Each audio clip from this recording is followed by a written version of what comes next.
Ramble.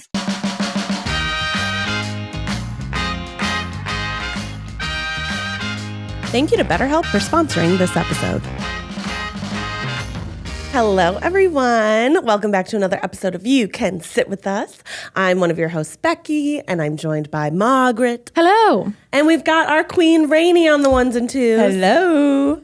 And that's all you get for today. It's just us three. But we are actually going to do another episode of Ask the Expert because you guys loved it so much last time. And today we've got our health and wellness baddie, Maggie, giving out her experience, her advice, her everything, just answering your questions that you wanted to know from the queen herself. Yes. I just wanted to preface that I am a nurse. This is not medical advice. This is just coming from a place of just my experience. And I just wanted to say that up top. Yeah.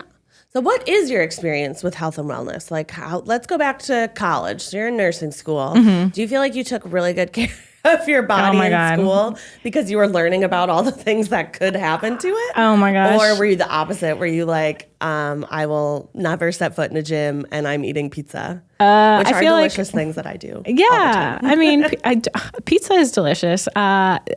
Life's a balance, okay?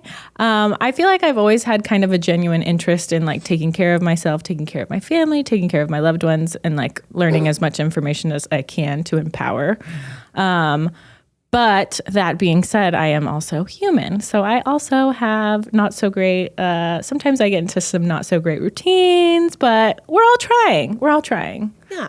Yeah. That's the best that you can do. Yeah. I did 0 things in college, and I'd say I do 0 things in life.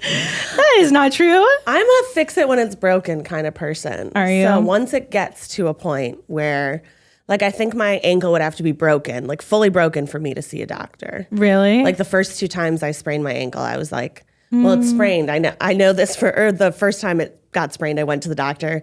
Second 2 times, I was like, it's sprained. I've done this before. Oh my God. I've definitely broken one of my metatarsal bones in my foot, and I fully attributed to that being a sprain. It was a fracture. Ow! It was a fracture.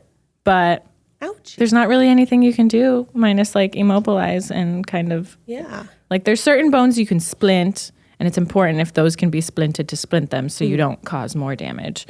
But in that case scenario, it's still like every winter or so when it gets colder, I can feel that little spot in my toe. It's my 5th metatarsal bone. Karen, you can tell the weather with your toes. With my toes, but instead of my boobs. Instead of your boobies. Yeah. Yeah. Yeah, exactly. Well, let's go ahead and jump into some questions that people ask you on your gram. Yeah. So on Instagram, if you guys don't follow us yet, sometimes we'll do You Can Sit With Us polls. Or polls? Not polls. Questionnaires where you can just drop some questions. So these are from Instagram. What screenings/tests should women always get done annually? And if you know, kids. Oh, yeah. Okay. So they're going to change definitely by age group. So like things that like a 12-month-old exam, like you would get like your hemoglobin or your like blood checked. They don't do that every year for adults. Okay. I know certain people, like every single time you go for your annual physical, which if you're not going for your annual physical, you should. And things will change as you get older. Like things in your 20s will change. Things in your 30s will also change. But typically, I'll just talk for 20s and 30s because that's like primarily our audience. Yeah, let's do it. You will do...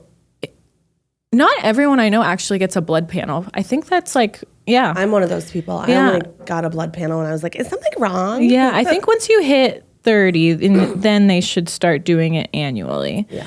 They'll review all your immunizations and make sure you're up to date on that. If you're switching doctors, it's kind of nice. I know in college and stuff, I went to a couple different doctors. So finally, when I started going to the same one over and over, they have my immunization record. Everything is up to date. But I remember things got a little funky around there. Because they're like, did you get your tetanus shot?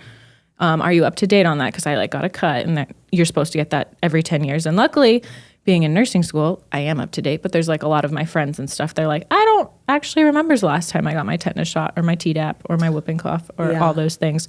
They'll review that. What else? pelvic exam should be yearly. That's different from your Pap smear. Pap smear, which has recently changed. I remember I got a Pap smear probably every year since I was, 16? Maybe 16, 17? Yeah. And then a couple years ago, they were like, actually, you only need it every 4 years if everything was normal on your last Pap smear. They're recommending every 3 now. And then pelvic exams just like rule out any sort of cancer, and it's not like the full where they put the speculum, which is like the device and everything that the they duck put lips. in. Exactly. You can get those through your primary care doctor. I know there's certain barriers sometimes that there's not enough time, or they only get like a 15-minute window to do your yearly exam. But if you can't get that done at your primary care doctor, then you can schedule one with your OB, and they'll do all of that, like the breast exam, the pelvic exam, your Pap smear. Well, I know there's drama in the insurance world. Oh my gosh, yeah. Brought to light by, I think Juliana Rancic was one of the first big people to really talk about it, but she caught breast cancer early because she demanded a mammogram. Oh. And her insurance was like, we're not going to cover a mammogram. You're too young. Yeah. And she did have breast cancer. That's wild. So I don't know what the actual age when they're like, you should start getting, I've never gotten a mammogram. Yeah, I've never had one. I'm like, oh. And there's certain insurances where you can only, like, you have to go to your, like HMOs, like what my sister, I think, has an HMO, and she like cannot go to a specialist unless her primary care doctor gives her a referral. Okay. Yeah, which is kind of frustrating because if you already know, like you have a broken leg, you're like, or you tore your meniscus, you're like, okay, I need to go to someone other than my primary care doctor. And sometimes my friend recently tore her meniscus. Ouch. And was on like a 1-month waiting list to see her primary care doctor. And I was like, can you see if you can like see them on telehealth so you can get the referral to see the next specialist to kind of help you with everything? And yeah, insurance is, I mean, the American healthcare system, as we know, is very frustrating and very complicated. And I think it's designed that way. Very broken. Very broken. So. But we're not here to talk about insurance. Yeah. Don't get us fired up in that way. I know. We know it sucks. But yeah, get your blood test done if you can. Get your annual visits. Annual visits are important. Those are usually covered by insurance, at least one a year. Yes, definitely. Fingers crossed, depending on what you have. I had hit by the bus insurance for a little while, and that was a no doctor zone for me. Really? Yeah. It was because Obamacare covered you until you were, 24, 25? And my 26. 26. My parents retired when I was 21. Oh. And that is when I learned that Obamacare no longer covers you if your parents aren't working, because my parents didn't have health care through their employers anymore. Oh my God. So I had to go into the marketplace. Into the workforce. Thanks, Obama. Thanks. But yeah, for the year I think I had 2 years hit by the bus, and then I skipped a year, which I don't recommend doing. Oh, wow. You have to pay a fee. Oh. But it was what I could afford at the time. So I was like, I'm just going to pay the fee. I haven't gone to the doctor in the last 2 years. I'm just going to cross my fingers and hope, which I think is honestly what a lot of people do, unfortunately, because it is literally so expensive. But yeah. Wow. I'm glad you were covered. I'm glad you were covered. I had that hit by the bus. Yeah. I don't know if that's the technical name for it, but basically you read it's like you can't go to a doctor unless you're hit by a bus. Yeah. Okay, so what else? What other screenings? Hearing, they do that when you're younger, and I think that's like every 10 years. Vision is like, for me, yearly. Yeah. For you, with 20/20 vision. Oh my God. I went to get my first eye exam when I was like 21, 22 because I was getting migraines and they thought I couldn't see. And I was like, I'm telling you, I can see. I read a lot. And they were like, no, maybe you can't see. They were like, when's the last time you had your vision tested? And I had to ask when you stopped doing it in school. Yeah. And it was like elementary school because I haven't had a vision or hearing test since then. Yeah. So it was like 20 years, like 15 years. That's pretty common though, because like I started having vision problems when I was like in first grade. So obviously, naturally, it was like a yearly thing. Same with Keith, yeah. Yeah, like I started wearing glasses like very early on, still do. And my vision just started slowing down. I think I had like a 0.5 or not even, like a slight change, not even a 0.5% that. Change in my vision last year. And I think when you approach 30s, that's when your vision kind of just stays put unless you get some sort of other complication. Yeah, that's true. But your Always a prescription, your prescription should change. Yeah, so your vision, all those things. Yeah. Keeping stress tests for when you're an adult, unlike when you're an adult. Yeah. When you're like older, like coronary your 40s. tests are like 40s or 50s. Colonoscopies I think it's technically 50s, but if you have any sort of family disposition, I talked about this on the podcast earlier this year. I had to get my first colonoscopy at age 29. My God. Yeah, just because I had a family history, and then my sisters ended up having both polyps that were removed, and I was the only one who didn't get polyps removed, and theirs were precancerous. Yeah, You hate to hear it. I hate it. Yeah, so But glad they got it removed. yeah, and it's like a very easy screening test to do to kind of Rule it address that sort of colon cancer, which is great.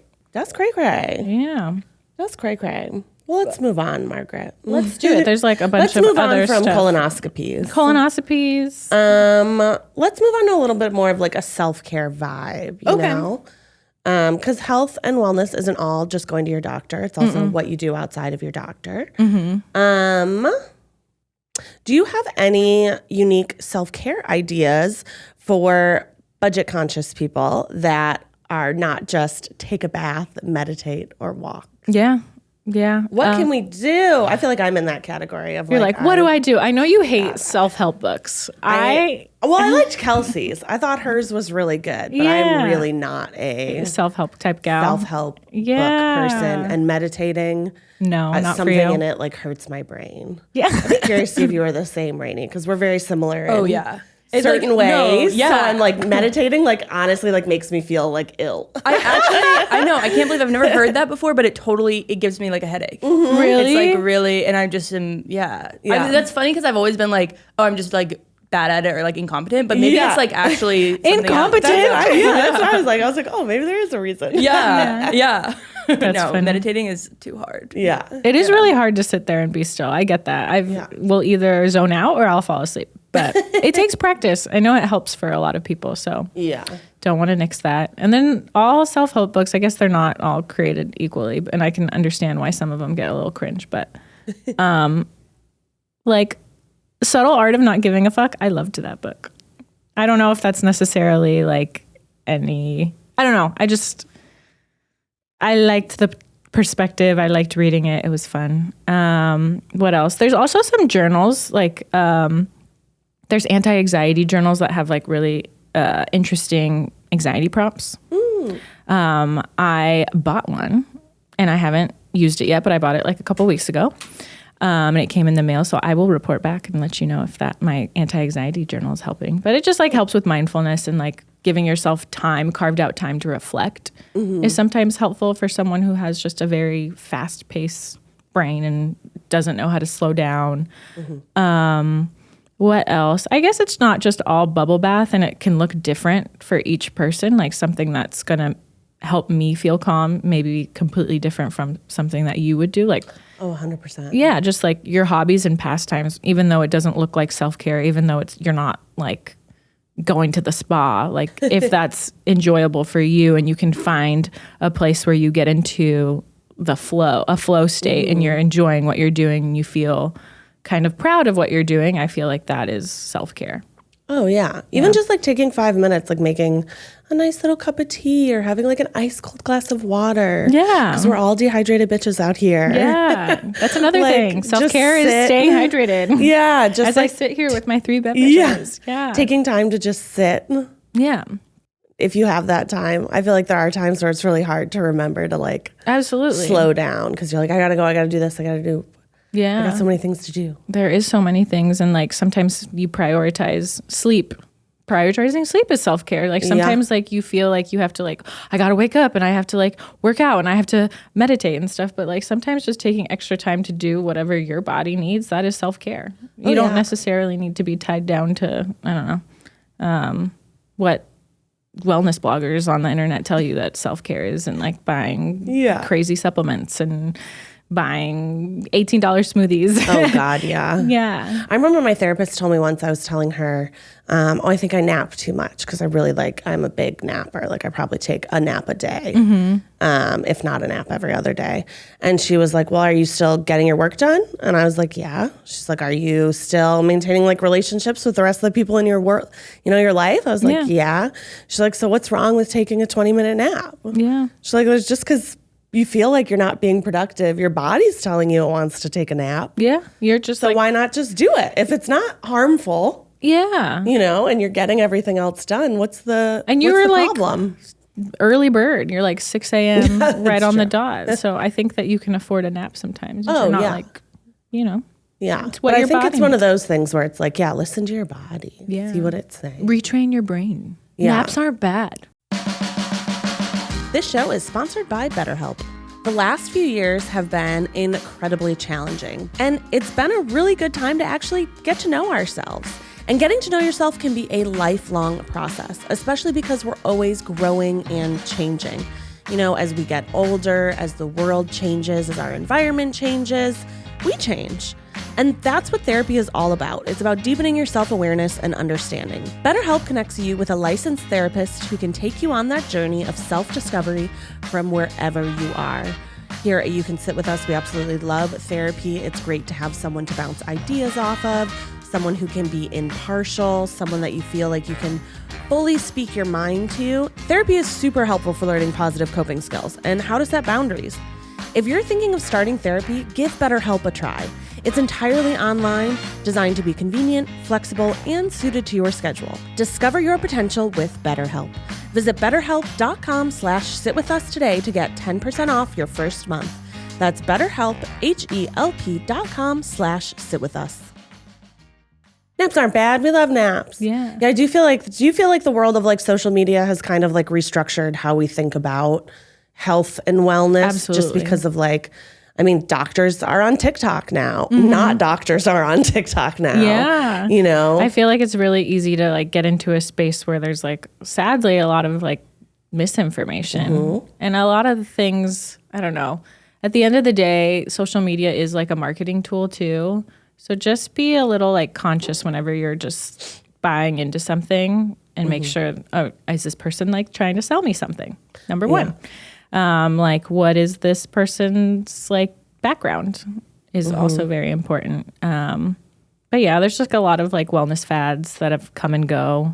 Like I'm trying to think of ones when we were like in middle school. I think like when a couple years ago, like those tummy time teas were really, really big. Oh my God, I hate laxative those. teas. Yeah. Yes. I don't like those. The Kardashians love them. I remember getting like DMs in my, us getting I got DMs. They're like, one. would you like to do a branded post for this like laxative tea? And I'm like, I was like, no, I can shit my pants on my own. Thank you very much. I don't need your tea to do it. Yeah. But I feel like those are kind of harmful. Yeah. I like following this one TikToker. Her name is like Food Science Babe. She's really knowledgeable and she debunks a lot of like the misinformation about like preservatives in food. And like there's a lot of like fear mongering related to all that. I'm sure there's like a cosmetic person that's also Charlotte Palmer. Paul, I don't know. I don't remember her last name. I'm really bad at names. But she's the founder of Do Skincare, and she's really, really knowledgeable. And I've also started following some cosmetic chemists. Oh, just to be like, okay, how is this made? Yeah. I feel like, especially like I had such a background in like clean, quote unquote, clean beauty from the store I worked at, that it was like a very mild form of brainwashing. Yeah, I mean, I was like, be suspicious of everything, and I'm like, okay, fucking. This person has like no degree in science, zero background. Yeah. Why am I listening to them? Yeah. No, absolutely. And I think that like even the term wellness sometimes make me go, but maybe we can rephrase it. And are there any trends that you've seen on the internet, or trends, or just like not even trend, but like advice or anything like that you have seen on social media that you've been like, wow, that is really good advice, or like, wow, I'm glad other people get to hear this? There's one like medical physician that'll take like TikTok clips and it'll just be from like wellness fads and stuff. And he'll just like break it down, which I find very fascinating. I forget his name, but he's very good. All right. Moving off of social media, because we're on there enough. Am I right, ladies? Yeah. Let's see. As we talked about this, we're all dehydrated bitches. Margaret, how much water should we drink daily? What is it? What is the water? What is the enough? water take? What is enough? There is like a formula based on your weight. But I think typically it's between 2 and 3 liters for like, it's a lot of water. It's a lot of water. Like 1.5 to 3 liters, I would say. So sip of my water now. I know. And they say not to, I mean, I used to be really bad at the hospital. I would have my 1 liter bottle. And then when I would have like one little moment, I would guzzle like the entire thing. That's what I do. Is that bad for you? It's not bad for you per se, but it's not the best way to hydrate. Shit. I know. So I've just been trying to drink at least 1 cup with like every meal, and then remembering when I am snacking too, because snacks typically are in between meals and stuff like that. But it's better. It's honestly the best way to tell if you're hydrated. Just look in the toilet. If your pee is orange brown, that's an uh-oh. That's a uh-oh. But I also heard pure, like, clear, because for a while I was doing the guzzle method. Yeah. Every time I saw my water bottle, I think I talked about it on here before, I would just chug as much water could go in my body. Yeah. At the time, and I was peeing nothing. It was like the water was not staying clear in me at all. Yeah. And I heard that was also not great for you, because it meant you weren't retaining anything. Yeah. But I don't know if that's true. I mean, more water, actually more, you can also, like, be drinking too much water, but not to the point where you're gonna put yourself into like hyponatremia, which is like basically low sodium levels. But more water is better than no water at all. You heard it here first. Folks. You heard it here. Turn around and look in the toilet. You also have to remember that your pee is also diluted by the amount of water in the toilet. So if your pee is that brown, it's actually more brown. Oh, that's a really good point. Yeah, it's more brown than you think. So you keep saying brown, and I'm like, thank God my pee's never been brown. But it's not actually brown, but I just get, I don't know. I feel like I'm a very dramatic person. I'm like, oh my God, it's brown. But yeah, drink water. I always think of the first time I tried Azo for a UTI. Oh my God. And if you don't read the instructions where it tells you that your pee is going to look like pumpkin color, it was very like, I looked in the toilet and was like, I'm dying. Yeah, there's certain medications. I'm bleeding from the inside. Certain medications will do that too. So yeah, just read the warning labels. Yeah, it's important. Also, sorry for calling everyone bitches, but sorry. Oh, Margaret, this is a good one from all of our newly work from home people. Oh. Do you have any tips for sitting in front of a computer screen all day? Working from home, definitely make sure that your space is conducive to good posture, and like they call it, like you can take like ergonomic workshops. Maybe your work offers them, and you can have someone meet you on Zoom and tell you how to like set up your space and your keyboard at the correct angle. Also, my older sister actually works from home, and she says like the time that she would normally be using to commute from work, she'll either like meal prep or do something to take care of herself, like stretching or like, That is such a good idea. Yeah, she's like, it's a non-negotiable. Like I would have been driving anyway, so I think it's important, instead of me snoozing up until like 5 minutes before I need to like hop on a Zoom call, like I need to hold myself accountable and be like, okay, I should be driving, so like this is what I'm going to do for myself to set up my day. Because if you crash into your mornings, some people are really good at crashing into their days. Like other people are a little bit more sensitive, and they're like, whoa, I need like a moment and I need a second. Yeah.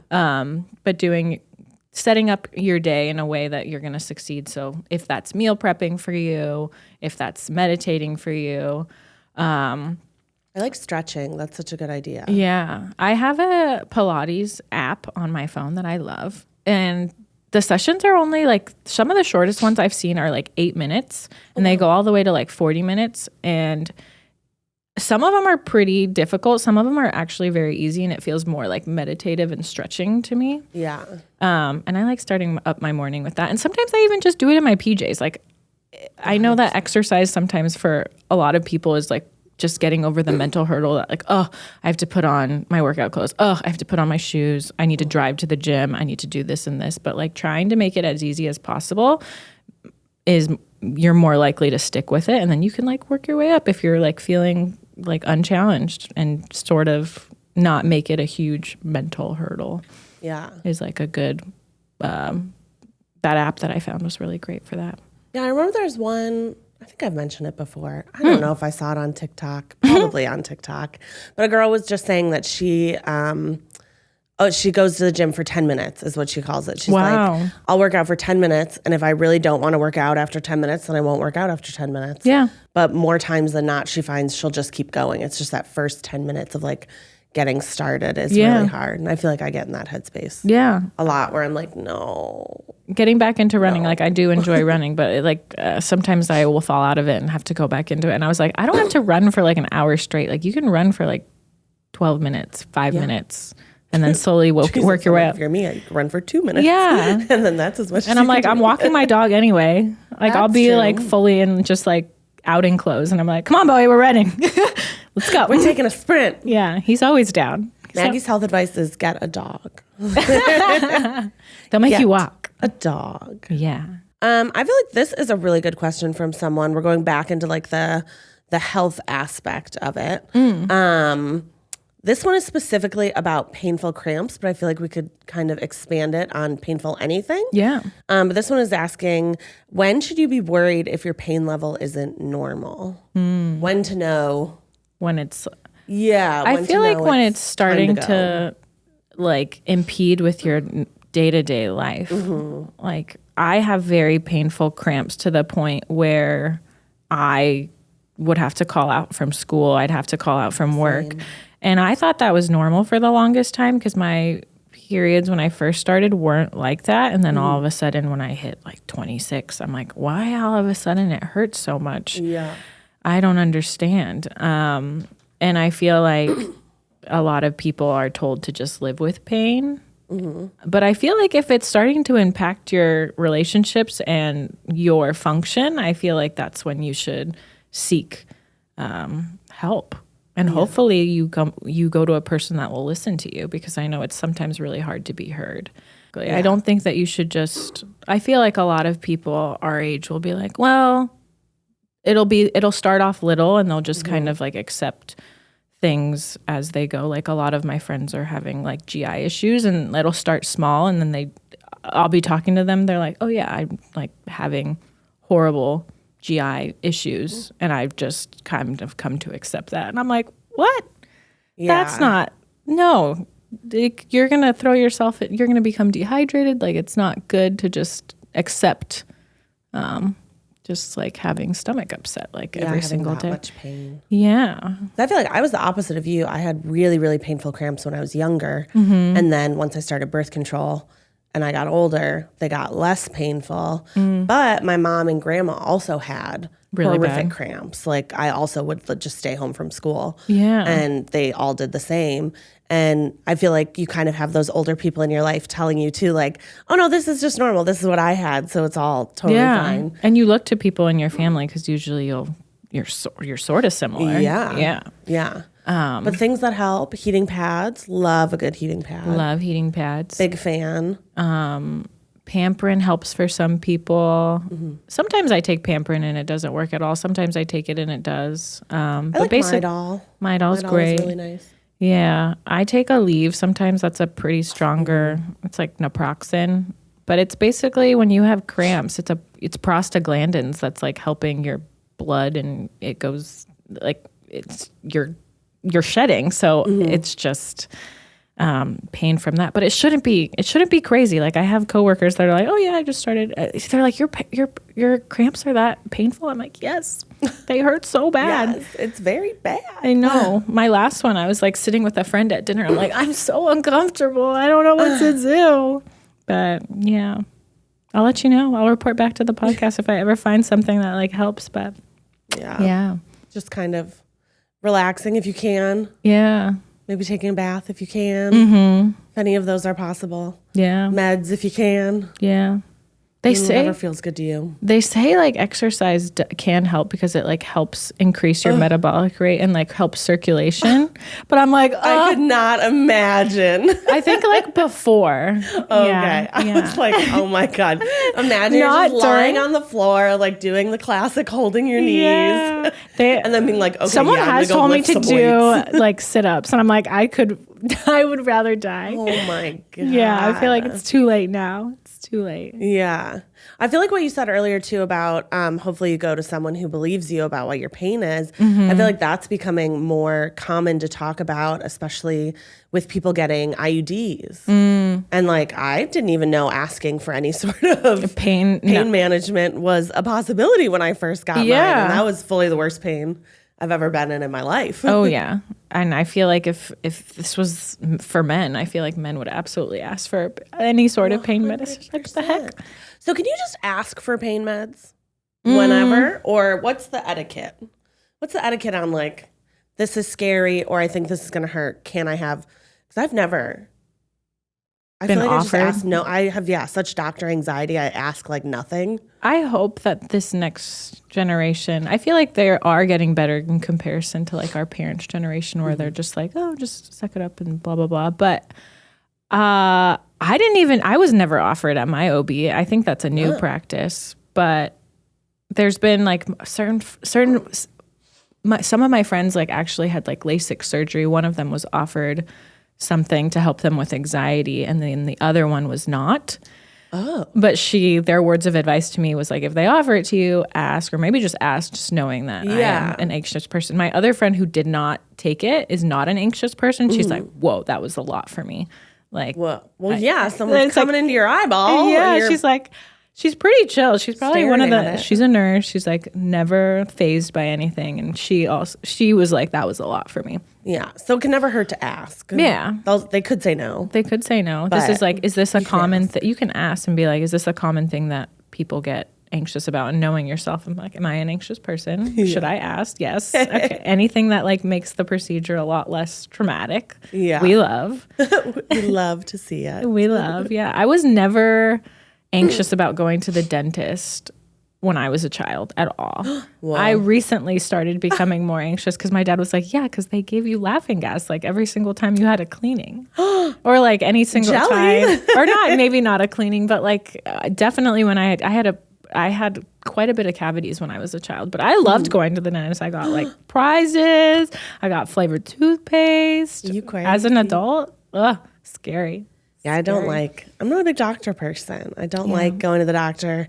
I think there's something like also about knowing yourself and letting the doctors know kind of who you are. Because I always have to get my blood pressure read twice because usually it's high because I'm nervous. So you're like holding your breath. When I first go in, but one time I was on medication that did actually make my blood pressure high. And I was like, no, it's this always happens. And they did it like 5 times and they were like, no, this is not normal. Oh. Yeah, but thankfully a very easy fix with just getting off the medication. But I feel like having that knowledge when I go in to be like, okay, I'm going to tell them. Yeah. Prep myself. Okay, you have to do it twice. Yeah. Whatever your first reading is, it's not going to be right. But at the end, it'll be right. Yeah. It's also helpful to talk to anyone who's like support groups are very helpful. Even if it's like someone who has gone through something similar, just having someone to talk to is also very helpful. Yeah. How do you stay away from, because I find myself doom scrolling a lot. Like, I know I kind of shit talk Reddit a lot, but I'm also on there like looking up medical things like all the time. Because it's usually people who are very passionate about whatever sort of topic that you're looking into, whether it's gardening or it's medical. Yeah, right? And I feel like I talk to you about this where I'm like, I feel like my doctor is very chill sometimes when she says things. Yeah. And then I go on Reddit and I'm like, I'm dying. Oh, no. This is the worst diagnosis ever. Yeah. Like, how do you fight yourself? I mean, well, knowledge is power. You're educated, so that probably helps. Knowledge is power. Knowledge sometimes makes you, it can make you a little bit more anxious. But I think... what's the general rule of doom scrolling? Let yourself do it for like 5 minutes and then get off, or I think it's stay just away from the internet I feel like entirely. you have good critical thinking skills when you're not going to go to just like that's true a random website and like look at some random blog and be like, this is fact, and like reject standard medical practice in relation to what you need. But I feel like generally trust your medical practitioner, ask good questions, write them down so you don't forget. Because at the end of the day, you are your own self-advocate. If there's someone that you know who has gone through a similar experience, ask them about their experience. But try not to doom scroll too much. I know it's scary because there's always that 0.1 chance of something going wrong, and people will talk about it. And it's good to know those risks going into things, but not to the point where you're just going to like focus on it and kind of spiral in that way. Yeah. I know it's like kind of like a general thing because like I don't know exactly like what it is the person's scrolling about. Like it's like a completely different other story if you are going to the doctor, you're complaining of this thing, they're saying no, and you're doom scrolling and you're like, these are my symptoms. The internet says it's this. You're saying it's nothing. What would your advice be for someone? Because I know, like, again, with the rise of social media, you hear more people talking about, especially women of color and especially plus-size women, of not being believed when they're at the doctor. Yeah. Like, is it a good idea for people to ask to have their requests written down if they're denied? Oh, yeah. There is like, are there things like that you could do to kind of be like, okay, here are all the times that I asked you to check this for me. Yeah. So that it can kind of be traced back to, I don't know. Within like the electronic medical record, be like, can you just maybe document in my chart that I'm concerned about this? You're acknowledging and saying that it's not this, and this is what we've done to conclude yes or no. Yeah. I feel like the paper trail, and I think that a lot of you can request your medical records now and just make sure that all the I's and T's are being crossed and they're documenting exactly what's going on. Because I have been in a situation where they were lying about what was going on with one of my family members in relation to their health. But I was asking for something. They were telling me no.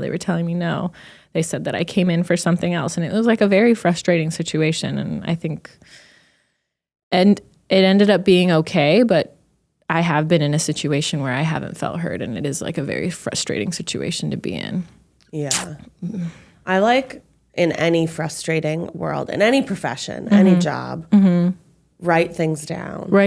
If you can like send your doctor an email, if that's possible on whatever your network is, write it down. Get it in writing because people can't walk back once they put it in writing, and they can't say, oh, I never said that or I never did this. I'm like, I want this written down. There's portals. I don't think if you have a port. I mean, not every healthcare system provides it, but if yours does, put that shit somewhere. Yeah, because sometimes they won't give out their work emails and want everything because they don't want people writing in on the email being like, help, I'm like pooping blood. What do I do? What do I do? Hours later. Help. Yeah, they don't want like emergency medical questions through there. But yeah, writing things down is very helpful.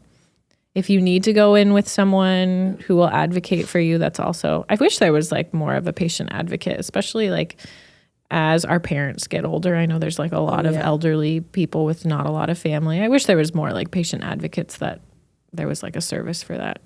Yeah. Just because like having that understanding and being on the other end of it, like I just think of my heart breaks for other people not understanding certain like how medical systems work. And every doctor or most doctors I've gone to have been okay with me bringing someone in the room, and especially this, I hope no one needs to use this, but what I found really helped, I was like, oh, I like that this is offered, is when I was getting my IUD looked at, and I brought Keith with me because he was a little more nervous about it than I was. And I was like, no, this happens, it's fine. He came with me, and they took me in a separate room to ask me if I was there under duress or anything like that. So if you need that sort of help, know that that's available, but I hope no one needs that sort of help. Yeah. But I was like, wow, that's really nice that they offered, that they were just checking. Yeah, to make sure like, that no one's forcing you to be here. That you don't want to be. You want everyone in the room with you here. Yeah, that's important. They will do that during screening tests now. They have like certified, I forget what they call them, But basically, let's say you're having like an invasive procedure, like a Pap smear, and you want someone else in the room, so it's not just you and the person performing it. They have people on staff that you're like, hey, can I ask for a witness? Oh, that's and they'll just stand in the back of the room and make sure that you feel comfortable and comfortable. safe. Yeah. Oh, I love that. Yeah. Especially, I get more anxious when I'm at like a doctor's office and it's a male doctor. I know that's probably sexist, but I really like having female doctors. I had a male, they asked a male student if he could come in during my IUD insertion, and I literally like laughed in their face. I was like, are you out of your mind? Does anyone say yes to that? And they're like, well, they have to learn. And I'm like, they can learn on someone else. It's not me. It was me. This is not I've been make asked. it more comfy for me. Yeah. I said yes because I was like, I had people in my nursing school rotation that were in their OB rotation and nobody wanted them in the room. And I get it. Yeah. I get it. It's hard. It's hard. It's hard to say yes to those things. Oh, yeah. Where you're absolutely. like, I know you need training. Yeah. Can it be with someone else? Yeah. But I was in the situation, I was like, well, I know people aren't going to let them in their labor because that is so personal. You can watch me get a Pap smear. Oh my God, right? It's cool. It's chill. Go for it. Yeah. I would probably say no if it was labor, especially a first labor. That's a lot. Yeah. Just to have like strangers in the room. Yeah. Second child, maybe we'll talk. Slides right out. I know. No, Like, just kidding. I've done just this kidding. before. We know it doesn't. All right. Another question from the audience. The audience wanted to know, which I'm also very curious, which vitamins are actually worth taking? Yeah. I mean, vitamins are good. I mean, I definitely feel like they sometimes pose themselves as this like miracle thing that can solve all your problems. And if you should be getting all your vitamins and minerals if you are eating in your food. A lot of foods on the grocery shelves are fortified with vitamins and minerals. That being said, a lot of people are deficient in iron and vitamin D and other B vitamins sometimes. And it's important for those yearly blood tests to look at your levels, see if you are deficient in anything, and then work with your doctors to supplement those. Okay. Yeah. You should be getting most things from your food, but if there are things like vitamin D is like a very important one. I'm actually deficient in both vitamin D and iron. Like I have anemia as well. Iron deficiency anemia is like pretty common. I think it's like 25% of the population have iron deficiency anemia. What do we do, Maggie? What do we do to fix this? Is it vitamins? What else is it other than spinach? You can take iron supplements, but iron supplements are sometimes really tough on your tummy. They make you constipated. You can sometimes have like not black, but like hard poops. So it's important to, it depends on the dose too. And it depends on the supplement, but they say to drink orange juice whenever you're taking an iron supplement. Sometimes if you're not tolerating those, they will sometimes give you IV depending on how severe your anemia is. What else? If you eat meats, they say red meats and organ meats are probably the best for iron. They also say like spinach and broccoli and stuff. I think it only like, depending on like the one serving, it only gives you like 5 to like 10% of your daily value. You should be, there's other like kidney beans give you more, like a lot more than beans, the magical fruit. Beans. A lot of cereals are fortified with iron too. So if you like cereal, you can have some with your yogurt in the morning and some orange juice.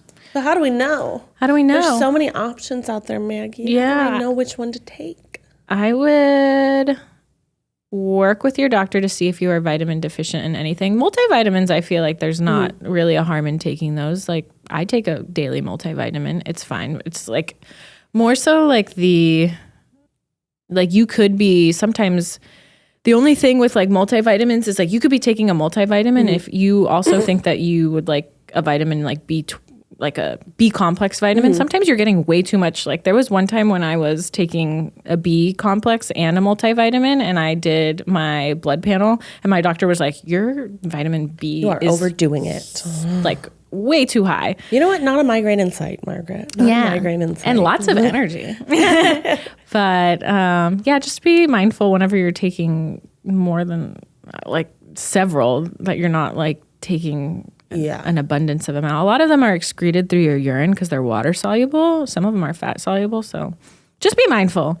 Be mindful. Be mindful. Talk to a doctor. Talk to friends. Yeah. I like that. I talk to my And friends. don't feel and I'm bad. like, what brand do you take? Yeah. And don't feel bad if you you're not taking multivitamins. I go through stints where I forget to take my multivitamin. You're not missing out on anything. You should be getting focus on eating whole foods and good and getting all your vitamins and minerals through your food, and you should be great. You should be primo, great. Baby. Yeah. Take care of yourself. Eat those whole foods, which we definitely do all the time. Yeah. I did not have a box of mac and cheese for dinner last night. Hey. No. I mean, heck no, baby. No. Heck no. Everything in moderation. Everything is like dose specific. You can have mac and cheese. Yeah. Can you have mac and cheese for a whole month? That's probably not so good. That sounds like a challenge. That's probably and not now so good. I kind of want to see if I can do it. Because I think maybe yes. Yes. That sounds delicious. Margaret, as a professional nurse, do you have any advice? I know you've given some before on the podcast to people who want to be nurses. I know there's like a nursing shortage forever. Yeah. It seems like there's never enough nurses. A lot of floaters hanging out there. Lots of floaters, lots of travelers. Especially we're still in COVID. It's still the pandemic.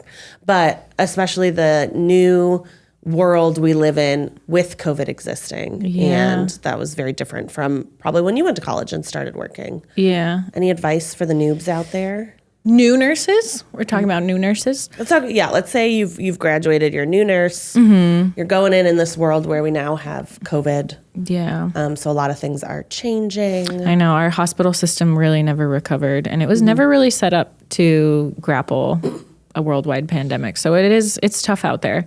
But as hard as nursing has been through all of this, I would never want to swap out the knowledge that I have from being a nurse. I feel like it's helped me a lot. It will continue to help me a lot. Like a lot of family members have relied on me, and a lot of friends, whenever their family member are going through things, they'll check in with me, FaceTime video calls, and just like having that basis of understanding of how that works is actually really helpful and rewarding to be able to get to help people through all of that is incredible. As far as the working environment, becoming a new nurse is very stressful. It's a big learning curve. It's like learning a new language. My word of advice, it would only be temporary, but going in a little bit before shift to get all your information squared away. I know some shifts are crazy and longer than 12 hours, but setting myself up and understanding and reading ahead of like what was going on and understanding where my resources were and where things were, where the supply room was. Because I was a floater for my first 2 years. Before I got my RN license, I worked as a float care partner, which is like basically a nurse's assistant, and like understanding where the flow of the floor was like really helpful. And don't be afraid to understand who your resources are. I know some people are more helpful than others. Finding people that are within your kind of where you started. So like within your same year, within like a year or two, they understand and are more connected to where you are in your nursing journey. I know this is like the same for a lot of, like for teachers as well. Like, yeah. Understanding like another undervalued person in starting to come up on a shortage of profession. Yeah. And, it is like, it takes a village to like run an entire floor of a hospital. So making sure that you are working within a team. And I mean, there's crazy shifts where you don't have a chance to check in on your coworkers, but I mean, when you are able to, you absolutely should, because the favor will be returned. And that's just kind of how we make it work. Yeah. That's how it has to go. Sometimes you get like a very hard, demanding assignment. Other days, like maybe your patient's having a better day and they don't have as much going on with them, and you can help out your coworker. That's just kind of how it goes. Do you have any advice for, I mean, this could be said for every profession, but I feel like especially those in medical professions or like first responders, things like that. Do you have any advice for leaving work at home and not carrying maybe what you've seen during the day or what you felt during the day, bringing that home with you? Yeah. Do you have any tips for separating the work-life balance? It's hard. There was a lot of shifts I would leave, and I would text either the night nurse or the day nurse, depending on what shift I was on, and asking like what ended up happening. Like that's like the whole reason you got into the field is because you care. So it is really hard to separate that. What were some things that you do when you get home? I know you take off all your dirty clothes. Yeah, take off my dirty outside the door. Collapse. Yeah. Take a shower. And sometimes it was like after those long shifts, it was like really hard to even do anything for myself. But I would try and eat a little bit, but I immediately had to go to sleep because if you have a shift the next day, you have to like wake up immediately. Yeah.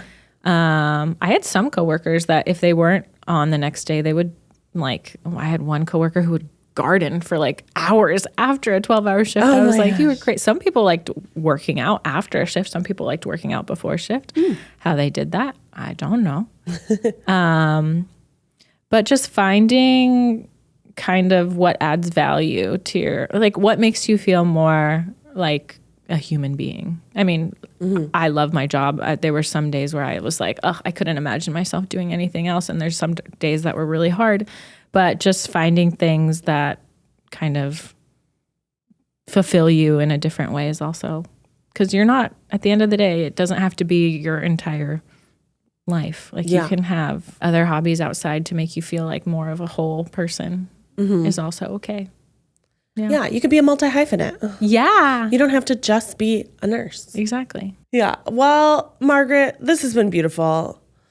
All of your advice. We love it. Do you have any lasting words that you would like people to either hear or know about the health and wellness space in general? I feel like life is stressful. You are your own advocate. Make sure that you're penciling in time to take care of yourself because no one's going to take care of you if you don't. So learn practicing those habits. Learn taking time for yourself. Learn to like carve out anything that helps you be your best self. I know that sounds so corny. Beautiful. Your best self. I know it's easy to lose yourself amongst like family obligations and work. But if you don't practice those things early on, it just gets harder and harder to do as you take on more responsibilities and navigate through the many years of life. Well, that was an absolutely lovely conversation, Margaret. I'm so glad we got to have it. We love doing these Ask the Experts. We're actually going to have one of Maggie's friends on in the future. It was supposed to be today, but then it got a little postponed. She's going to be our expert in fashion. So if you're not following us on Instagram, go ahead and follow us. Make sure you're following Rainie.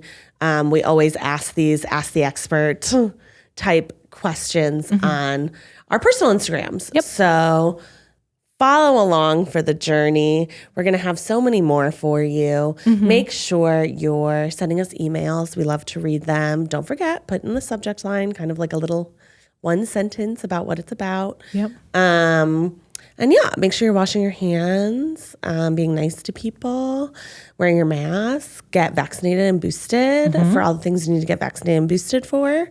Tip your servers, pee after sex, and we'll see you guys next time. Wee! Yay! Okay, bye! Bye!